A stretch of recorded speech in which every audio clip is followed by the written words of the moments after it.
So దీని మీద ఇప్పుడు రాజా సింగ్ కాస్త సీరియస్ గా కాస్త అగ్రెసివ్ గా ముందుకొచ్చారు. సో మరి ఇప్పటికైనా ఈ రెండు పార్టీలు తెగదెంపులు చేసుకొని రెండు జాతీయ పార్టీలు మిలాఖత్ అయినా అని చెప్పి జరుగుతున్నటువంటి ఆరోపణలను ఖండించి ఎవరికి వారిగా ఇండిపెండెంట్ గా ప్రజా సమస్యల మీద మాట్లాడుతూ ప్రజా సమస్యల పరిష్కారం కోసం కొట్లాడతారా, లేకపోతే అదే మిలాఖత్ కొనసాగుతూ రాజా సింగ్ నే పార్టీ నుంచి బయటకు పంపించే ప్రయత్నం చేస్తారా చూడాలి. ఎందుకంటే గతంలో కాంగ్రెస్ లో కూడా ఇట్లాగే జరిగింది. బక్కా జెర్సన్ అని చాలా సీనియర్ పార్టీలో చాలా సీనియర్ నాయకుడిని ఇట్లానే క్వశ్చన్ చేస్తే పార్టీలోకి వెళ్ళగొట్టారు.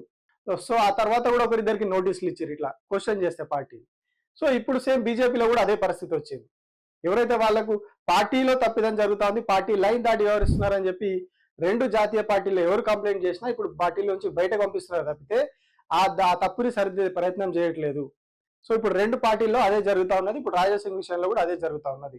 సో నెక్స్ట్ ఏం జరగబోతోంది మరి? రాజాసింగ్ నెల్లగొట్టి వీళ్ళ దోస్తి ఇంకో 3 ఏళ్ళు ఇట్లాగే కొనసాగుతుందా, లేకపోతే వీళ్ళు ఎవరికి వారుగా ఉండి బీజేపీ కాంగ్రెస్ కొట్లాడతాయా చూడాలి.